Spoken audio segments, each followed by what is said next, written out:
Hvernig ertu stendur fyrir kvöldið? Ég bara nokkuð vel stendur. Við erum búin að æfa þetta vel og bara rosa stemming í hópnum og góður dómur í Morgunblaðinu í morgun, þannig að maður bara sáttur. Ertu eitthvað stressaður? Nei, volítið stressaður. Maður er alltaf ágjörð að eitthvað samt. Það hlýtur að hafa þetta. Hvað heldur að gera það verkum að atrið þitt komist áfram í kvöld? Hvað hafið þið fram yfir hinn? Ég held að sé bara mega power og mega bakrættir. Við erum með svakalega gott team í bakrættum og ég held að útsetningi verði bara góð og bara kröftugt. Er einhver á hinnum lögunum sem ógnaði þér svona sérstaklega?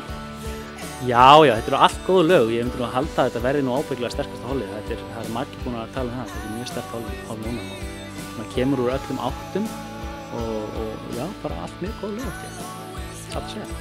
En mitt er þetta best.